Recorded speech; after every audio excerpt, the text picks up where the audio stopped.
심은 대로 거두는 축복의 비결 7째는 하나님께서 기뻐하시는 곳에 심어야 한다는 것입니다.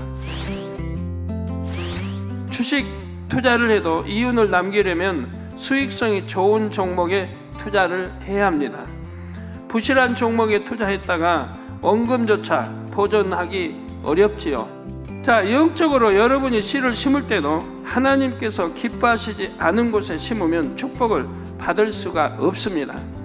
예를 들어 여러분이 구제를 할 때도 하나님의 뜻에 맞게 해야 합니다. 잠언 19장 17절에 가난한 자를 불쌍히 여기는 것은 여호와께 구이는 것이니 그 선행을 갚아주시리라 하셨죠. 저 선한 행동들은 하나님이 기뻐하십니다. 그래서 반드시 갚아주십니다. 그러나 아무리 구제가 축복받는 길이라 해도 범죄하여 하나님께 징계받는 사람을 구제한다면 오히려 상대와 같이 연단을 받습니다. 계속 범죄하는데도 도와준다면 그가 계속 하나님께 불순종하도록 돕는 것과 마찬가지이기 때문입니다. 구약 성경 요나서를 보아도 알 수 있지요. 하나님께서는 요나에게 니느웨로 가라 하셨는데 요나는 그것이 싫어서 반대 방향인 다시스로 가는 배를 타고 도망갔습니다. 이 배가 항해하던 중 폭풍을 만나므로 사람들은 배의 짐들을 바다에 버려야 했습니다. 이 배에 탔던 사람들은 요나 때문에 폭풍이 왔음을 알게 되었지만 요나를 차마 바다에 던질 수가 없었습니다. 선한 사람들이죠. 뱃사람들도 요나 때문에 이렇게 재앙이 온 거 알아도 그 요나를 차마 바다에 던지지를 못하고 지금 함께 구해주려고 한다 이 말입니다. 이렇게 요나를 배에 태우고 있는 것 자체가 계속 하나님의 뜻에 거역되므로 돕는 것과 마찬가지였지요. 결국 생명이 이태로운 지경에 되어서 할 수 없이 요나를 바다에 던지니 그제서야 풍랑이 그치고 평안해졌습니다. 구제뿐만이 아니라 예물을 드리는 것도 여러분이 잘 분별해서 해야 합니다. 만약 사단의 역사로 분쟁과 불화가 있고 불의가 가득한 곳에 심는다면 하나님께서 축복으로 거두게 하실 수가 없지요. 반면 하나님께서 기뻐하시는 곳에 또 기뻐하시는 사람에게 심을 때는 하나님께서도 기쁨으로 거두게 하십니다. 예를 들어 창세기 12장 3절에 보면 하나님께서 아브라함을 복의 근원으로 세우시면서 말씀하십니다.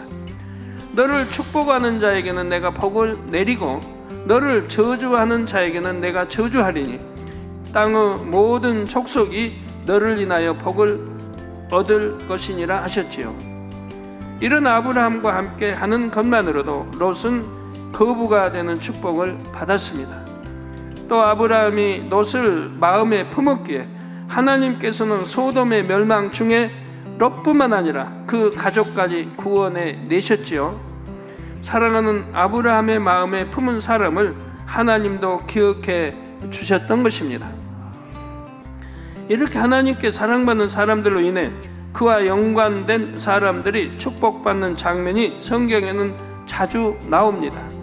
더구나 아브라함처럼 축복권과 저주권이 있는 하나님의 사람들은 그들이 주관을 받아 축복을 빌어줄 때 상대에게 그 축복이 그대로 임하죠. 그런데 이럴 때도 그냥 축복을 빌어주는 것이 아니라 상대가 축복받을 그릇을 준비하게 하는 것을 봅니다.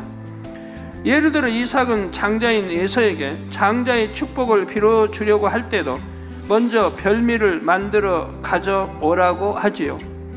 이삭은 육의 아버지로서 아들에게 축복하는 것이 아니라 하나님의 사람으로서 영적인 법칙을 따라 축복하고자 했던 것입니다.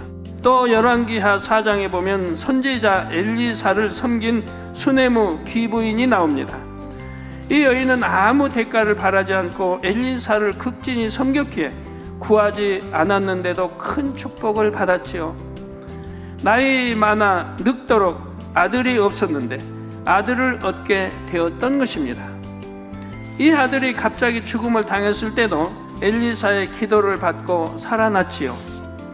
시간상 자세히 설명할 수는 없지만 성경에 보면 이 여인은 엘리사를 붙쫓았던 덕분에 나중에 물질의 축복도 크게 받는 것이 나옵니다. 자칫하면 잃어버릴 뻔했던 집안의 토지와 수년 동안 그 토지에서 나온 수확물까지 돌려받을 수 있게 되었던 것입니다. 오늘날도 이렇게 하나님의 사람들을 섬김으로 축복을 받는 경우가 많이 있습니다. 갈라디아서 6장 6절에 보면 가르침을 받은 자는 말씀을 가르치는 자와 모든 좋은 것을 함께 하라 하셨지요. 그런데 이때 말씀을 가르치는 하나님의 종을 섬겨서 축복받는다는 것은 그 종이 하나님께 합당한 경우에 해당합니다. 아무리 주의 종이라 해도 그 종이 하나님께 불순종하고 범죄하는 종이라면 그를 섬긴다 해도 축복을 받을 수가 없습니다.